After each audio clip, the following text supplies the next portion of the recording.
Right. Thank you, everyone, for showing up. I'm so excited to be here again. I always love to be asked to be a part of LlewellynCon. So I am so excited to be here. I'm going to have to blow my screen up just a little bit more because of my eyes, but I promise to get to questions, toward the end. I'm Mawiyah EL-Jamah Bomani, the author of Conjuring the Calabash, Empowering Women with Hoodoo Spells and Magic. And today I want to do just a presentation. This is a longer version of a presentation. And so earlier I listed if you want to see the recorded version, which is much longer, and I'll really go through each slide. You can hit me up at my webpage, mawiyah.com, and I listed it. It's already typed in, so you guys can get a view of that. Um, so when I talk about Salvation Poppets, people always want to know this particular workshop, we're going to gear more towards the arena of racism. We're going to talk more about racism. And so with that, I'm always asked by people who are not BIPOC in the BIPOC community, how can they factor in or get into being a part of, creating the change that we want to see in the world. And so a sister by the name of Akila Cadet wrote a book called White Supremacy is All Around. And so in her book, she talked about beautifully, she talked about being an ally versus being an accomplice. And she talked about being an ally being the first bridge towards actually working toward dismantling racism. That understanding, the ally understands the symbolism of the support, seeing things like BLM on web pages, right? Black Lives Matter, or, showcasing a pride flag, or even having situations where they would post the pictures of people who have been victims of hate crimes, right? Just remembering these individuals in that way. And then when we talk about an accomplice, we talk about someone who is more open to having those challenging conversations with other people in their community, right? So not just Black people having those conversations with white people, or BIPOC people having those conversations with white people, but white people having those conversations with other white people in their community, and being a sort of a just in that same fight with African Americans. A perfect example.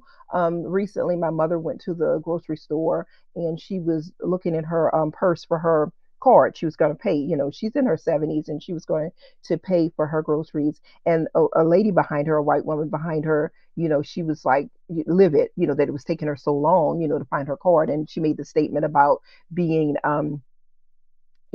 food stamps or something like that, having food stamps, having to wait for somebody with their food stamps. Well, another white lady came over and she said, you're making an assumption about someone. That's a racist assumption. And so she stood in between my mother and the other lady so that my mother could find her card and not, have to be riddled with all this nervousness and things like that. And so that is an example of an accomplice, taking on just being a vocal part face to face, because it's easy to do a lot of talking on the internet, or to even just show up, with a shirt on that says, and there's nothing wrong with that. Those are great ways to start being anti-racist.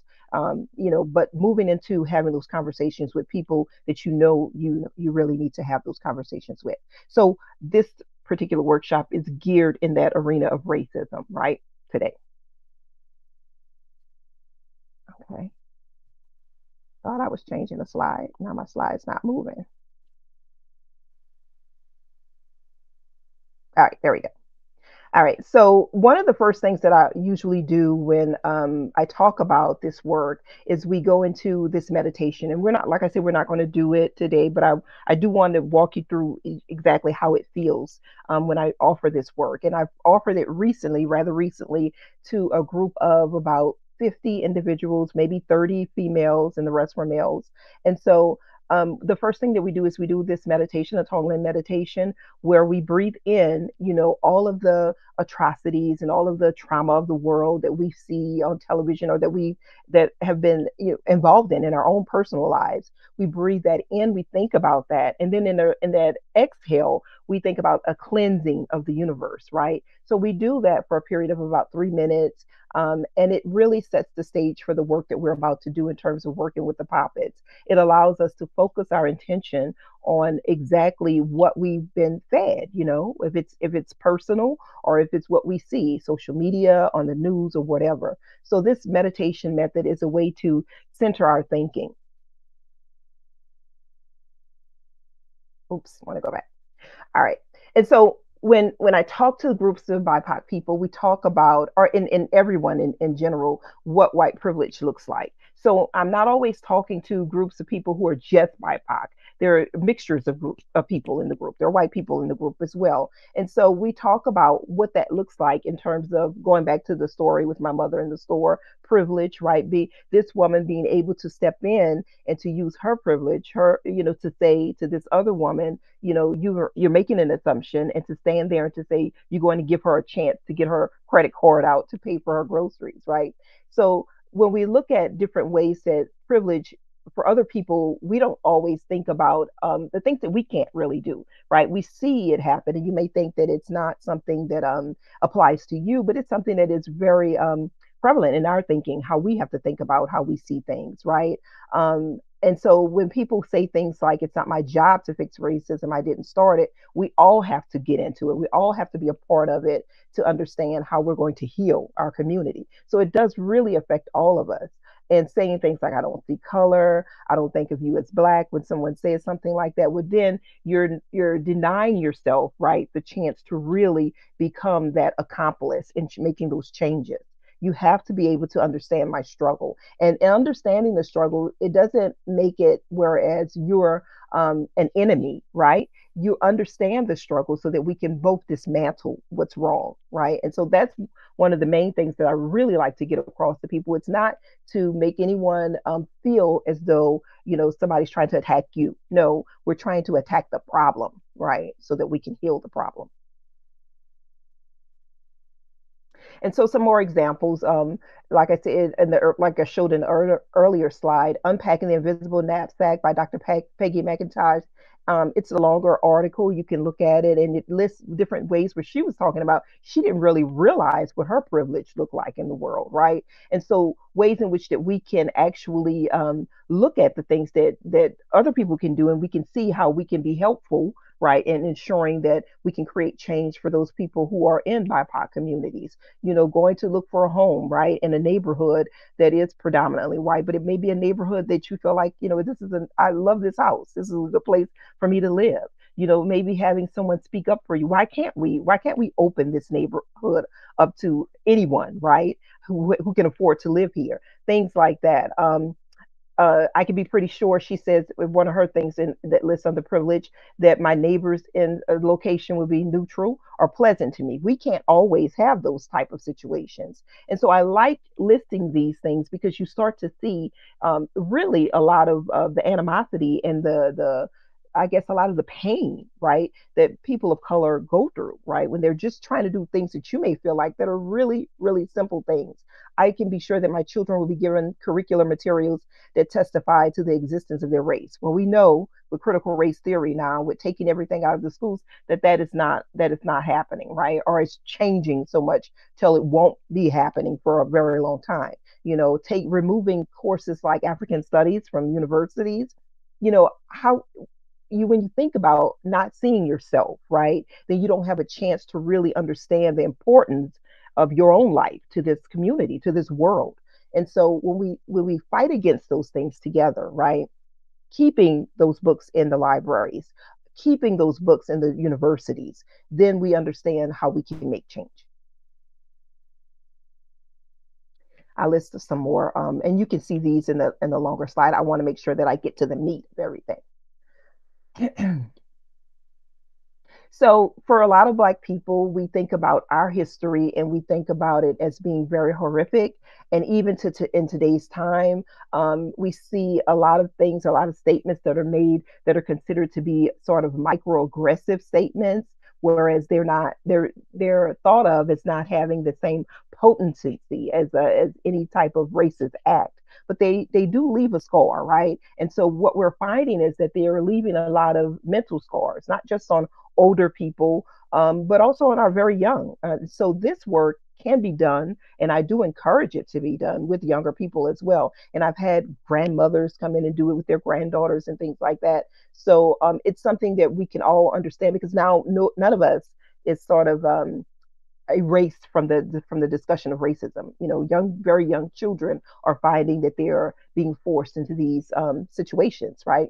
So I list some things that came up when I talked to clients, or even when doing this work, where people would say, when someone tells you you're pretty, but they don't think of you as black, right? How do they respond to that? I've had people say, well, I don't know what to say. So, if it's a woman, she'll say, well, if I say the wrong thing, or if I get angry, now I'm labeled as the angry black woman, and I can't get my point out, to really say that that's offensive to me, you know. When they expect you to be the spokesperson for the entire race, right? Everything you do is measured under a microscope, and you feel that, right? You internalize that. And for some people, they may think, well, is it really a big deal? Yes, it really is, right? To have to walk around and to have to think that someone is judging you, and really judging the whole race by your actions. So these are some things that I list in terms of, we talk about them as being microaggressions, not the big racism, but it is still a very racist act, right?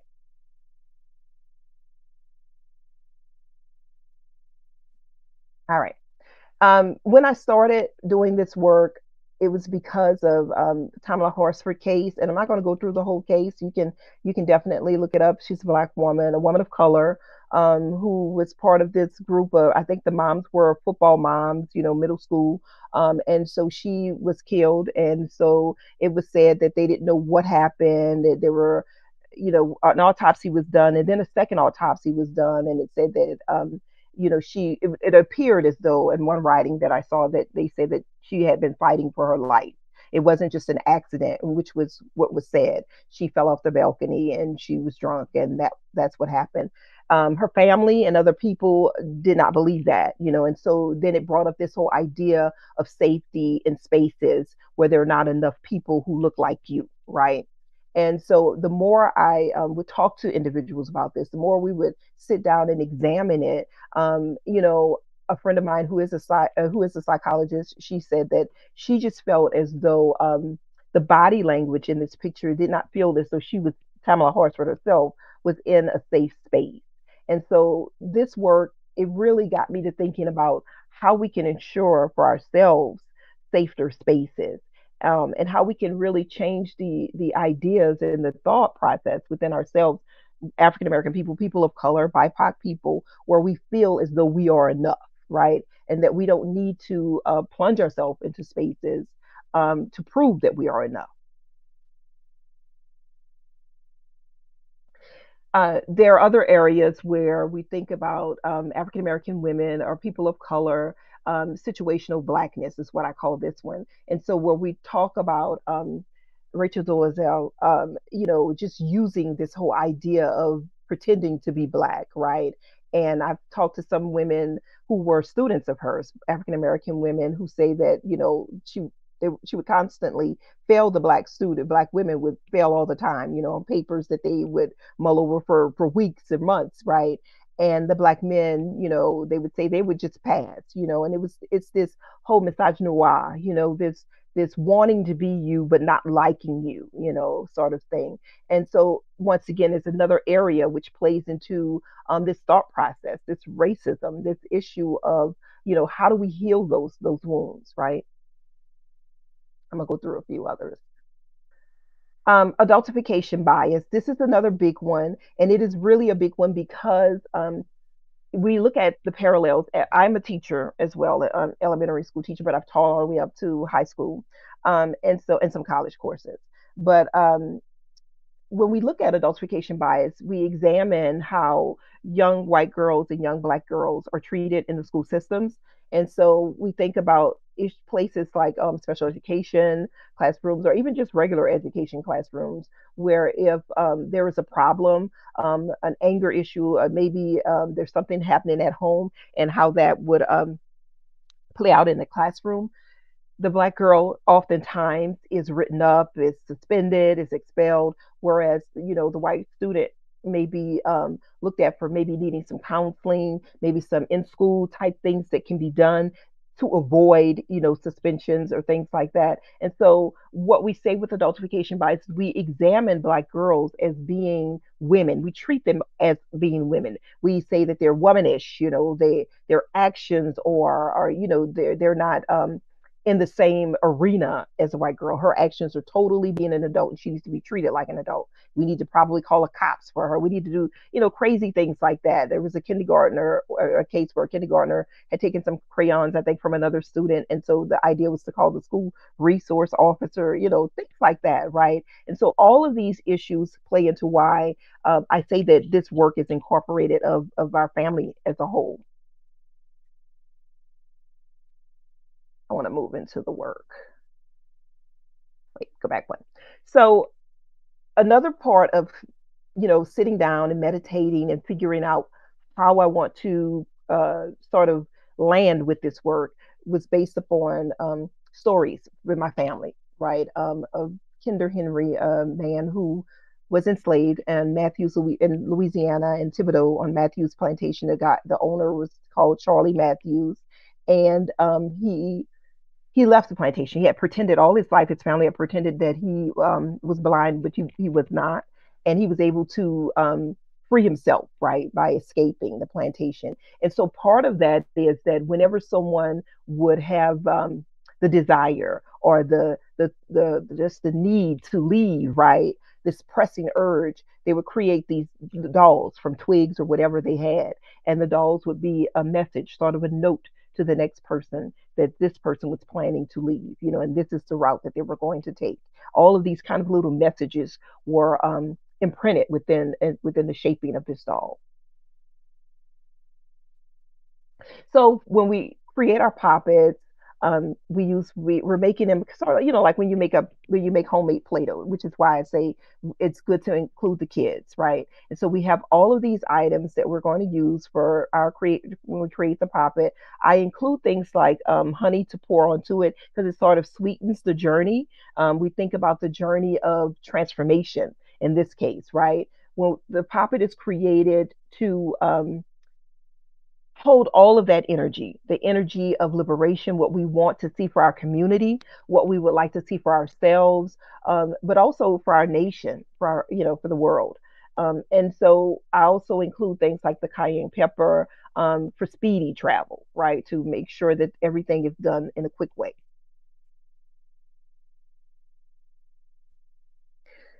With the water that we're going to use that you use when you create the poppets, I do a ritual which is called the scream water ritual. And so it's kind of like at the beginning when we did the Tonglen meditation, but this time with the scream water, we're actually thinking about all of those things that we want this poppet to liberate us from, right? And we scream all of that energy into the water. And if you can imagine groups of people doing this, how heightened that energy becomes, right? Because we're going to still use this water, but this water now it's going to hold all of this energy in it, all of this energy of transformation. So it builds on everything. And this is a ritual that I do.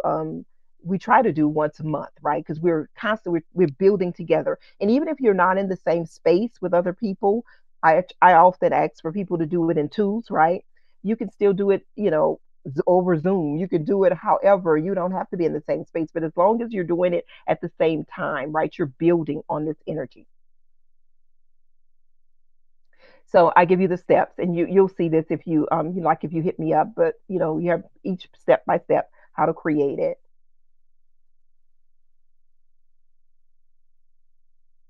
And so once we're done with the creation of the puppet and you formed it however you want to form it, we go through a litany of things, right? And so those things like the peppercorn, the cashews, all those things are used for the eyes, the ears, things like that that you want to incorporate. If you want to add food coloring to make it colorful, sometimes kids like that. So if you're working with a younger person, then they may want to do that, and that you can also include that as well. But then we go through a whole protection for calling on our ancestors, right? Talking to the puppet about what we want it to do. And you cry, some people cry, some people, they don't know what to do. The emotions just take over, right? We call out the names of all of those people who have been freedom fighters, right? And we welcome them, and we ask them to come forward and to help us to be liberated, right? And so we take it, and we walk it into the woods. Some people chant, some people sing as they're walking it. Sometimes we're even still calling on those names of our ancestors or those sheroes and heroes as we walk it into the wooded area. And we leave it at the foot of a tree. And so my idea is that once we do that, we're saying that freedom and liberation is coming, right? And it's going to come and consume this space, and it's going to branch out into the whole the wider world. When we return from delivering our poppet, leaving our poppet at the foot of a tree, what I do is we go into this ritual of writing out what we want from our ancestors, thanking our ancestors, writing a letter to our ancestors, talking about the community again. So we're still heightening that energy, we're sending that energy out, and we're sort of what we thought about, what we put into the poppet, now we're writing it out, right? And so we share those letters. If you're doing it with a partner, you share what you each read your letter to each other. If you're doing it for a child, if you're doing it in conjunction with a young person, then you allow them to tell you, and you're going to dictate what they're doing if they're not able to write it out, right? And so we think about what liberation would look like for us. And so the liberation that we think about is a world in which there's probably, no transphobia, no homophobia. Women have their own autonomy over their own bodies, and what is it that we're hoping to shape? And we put that into our letter. And once the letter is completed, we've shared it with each other, and then we're going to burn. We're going to burn that, and we're going to release it. We're releasing it into the universe, and that too becomes a whole beautiful setup. So you walk the poppet, you return back. Some people return back in silence. Some people return back chanting, and then we go straight into the writing of the letter and what that looks like for us. And sometimes it'll change from month to month. You may be experiencing some things at work, or you may have seen something on television or on the internet, and that may be the focus, of your writing. And so that's okay as well, and then when you burn that, you're hoping to bring about change for those elements as well. And so I got through it. I feel happy. I did it. Like I say, if you want the longer version, I can definitely send that to you. I'm going to be looking over and seeing if there are any questions.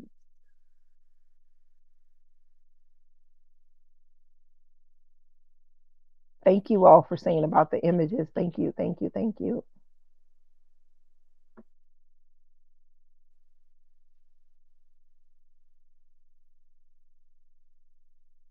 Yeah, using spring water is a really good, and you can just use it alone. As far as creating change rituals, you can just use the spring water on its own, and I've done that. I've used spring water, and then I'll take it and I may pour it at a place or an area which I think has a lot of those negative vibes, those negative vibrations, and I take that water and I pour it there. So yeah, using spring water by itself is a wonderful addition to any working. And it's water. You can get it.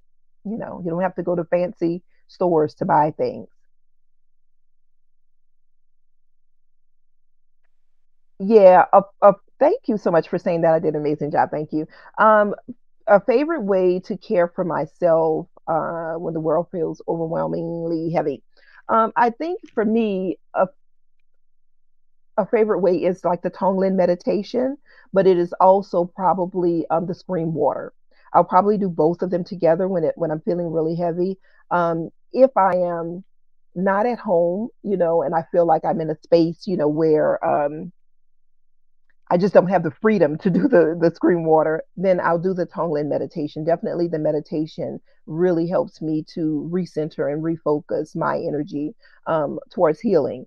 Uh, and it allows me to just to have that chance to really step back and to say that I am a part of change, and that even on days where it doesn't look like it, I am still being a change agent.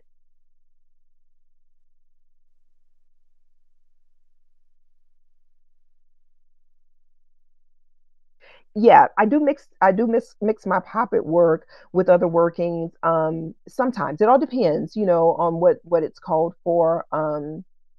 right now, since I'm really focusing on, trying to work with Hoodoo for Little Fingers, working with little people and getting them into the habit of understanding their abilities in terms of how they can use magic and not be fearful of it. Especially when we live in a world when they're taking all of these beautiful books that bring kids into sort of a sci-fi mentality. I use a lot of poppets with that. But yeah, with other work as well.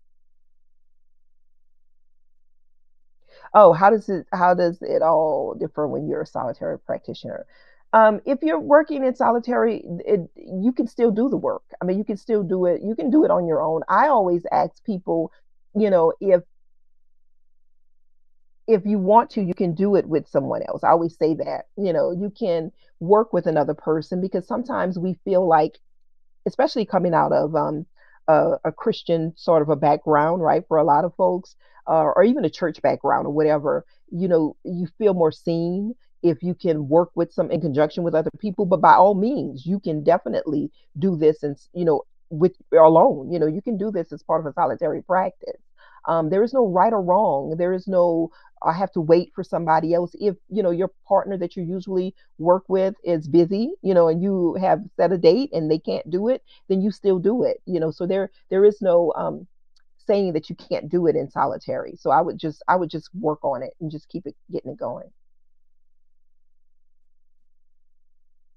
Thank you so much for enjoying it. I appreciate everybody for just being patient enough to get through this discussion on racism, because oftentimes, I find that people feel like, oh, I'm going to be attacked, and that's not what we're doing. I'm really wanting to help us all get together and understand how we can heal.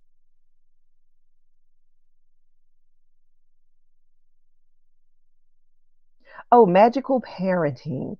I would have to look and see. I think I have something, but I'm gonna have to look and post it. But that's a great question. I like that, and that's one of the reasons why I wanted to work on, Hoodoo for Little Fingers, because I think that working with our little people, and getting them to understand the practices that we do at an early age will help us out, later on. They don't have to come back and find, all of our books and everything later. So if we can bring them into it, then they're much more stable in their practice. But I'll have to look into that though. But that's a wonderful question.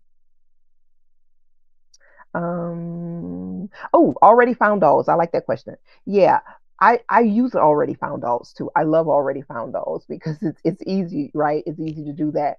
Usually what I do is I would definitely clean them as much as I can.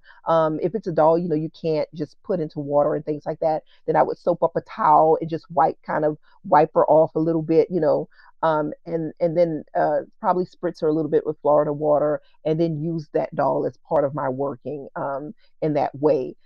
Just like I say, the same things, right? Talking over, doing the same ritual type things that we would do, but note with the notice that it's not something that I've made. So in the same way, it's just that eliminating that whole process of creating it, from the dough.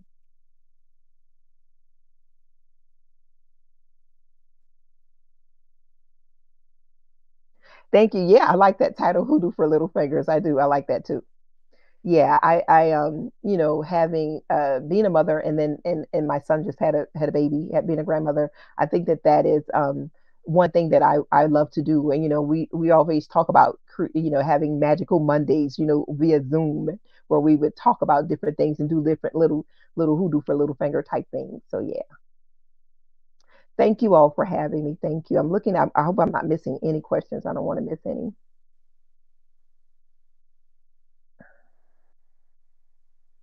Thank you. Thank you. Thank you.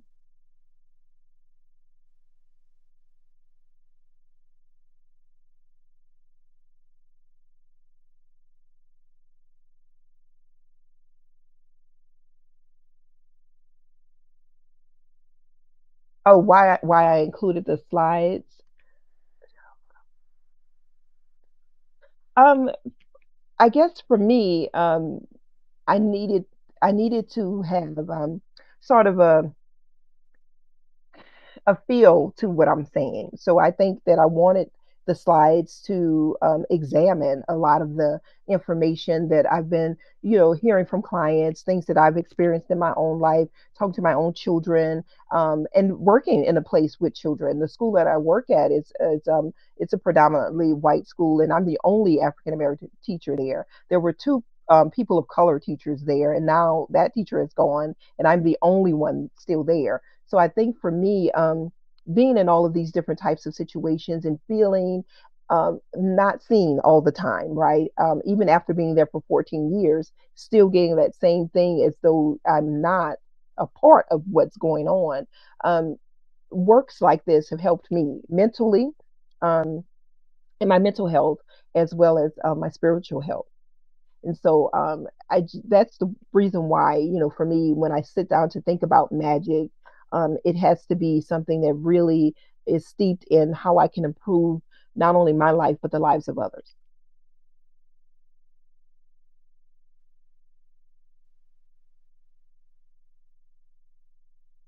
Yes, yes. I understand that about being BIPOC and the frustration about, yeah, looking white and that same frustration. Yeah, definitely, definitely. And also I can say that for me, being a person who has family who's part of my family is Honduran, and then to be in the space of people who say things about people who speak Spanish, on a regular at a school, say all these things, and you have to constantly remind them that you can't do that, you shouldn't do that.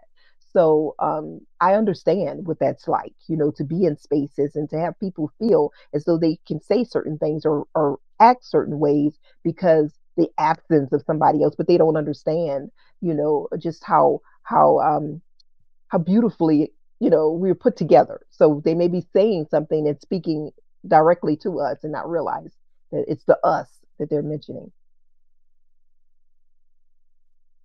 Or my poppets one time used or for a purpose. I when I do the dough, when I do the dough poppets, that's a one time. Now, if I'm using an already made doll or something like that, I try to use it once. If I'm doing this particular liberation work, I try to use this once and then get something else because I feel like sometimes a lot of our ideas change. If I'm doing other workings, there have been other times where I've used poppets more than once. Yeah, in my home, I've used some more than once. But like I say, if I'm doing this particular work, the Salvation Poppets, I try to make it that one time use. And then, if, the next month there's some other issues, things that come up, I want that doll, that particular doll that I used before to have that energy just keep traveling, because if you think back to when I said about my relative, my ancestor, right? The traveling of it all. And then the next person would leave it and you would know that they were traveling. So for this one, I like to use a different one. Yeah, and I talk about the yeah. So definitely for those, I would still use I would still do the same poppets. And I stuck with the racism because it would be a forever. We'd be here forever if I went into sexism, homophobia, transphobia, and ableism. But I would still use the salvation poppet. And then in that sense, I have done those workings with that too, with ableism. And then you would think about when I teach students, or work with students or family members who have lost a limb, all right? And so when we do the poppets, then they would alter the shape of that poppet, right, in that way, and they would leave that poppet. And so the poppet design would more encompass who they are and how they look and what areas that they're feeling those that negative energy coming from, right? So they would still create it to fashion or resemble what they would think that energy looks like, or how they feel, or even how they appear to the world. And they would still use that pop and talk about all those issues and how different ways in which their ableism is being mistreated, and how the sort of prejudice they're receiving from that. And so they would intone that energy into their doll, and even that energy into their scream water.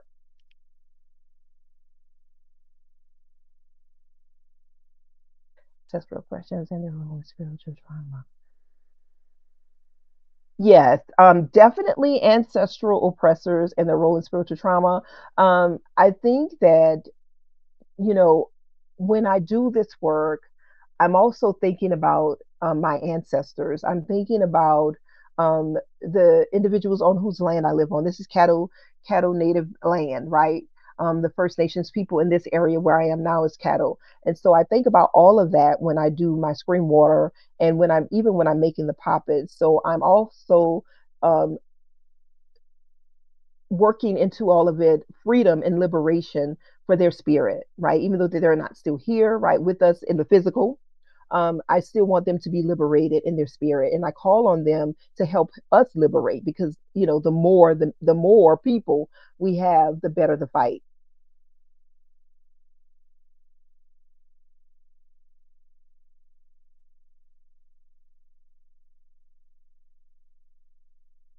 Yeah, there are books on spiritual and religious trauma. I off the head right now. Um, I really could name them right now off my head. But yeah, I would definitely look into that. And I'll post it. I'll let you know. But yeah, right now that's pretty much where my focus in terms of magic is. And so I would hope to continue to work in that area, um, crafting out books in that arena.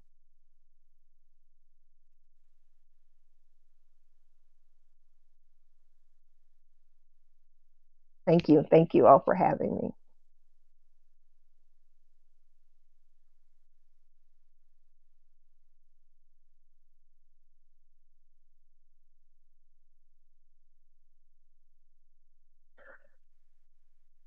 I guess my only other last thought would be if you want to see the longer version, Mawiyah EL-Jamah Bomani.com. Hit me up there, and then I will include you to see that longer version. And just, don't feel like you don't have a place in this liberation magic work. I want all of us to do it and all of us to be able to create change, especially as we move into these into November, right? Into this new area of politics or whatever we want to call it for ourselves. Think about all of the people that are affected, that will be affected, and are affected by the changes in the world, and how we have to take on for everyone. We can't just sit back and say it's not our fight. It is all of our fight. Oh, my book is Conjuring the Calabash: Empowering Women with Hoodoo Spells and Magic. That's my book.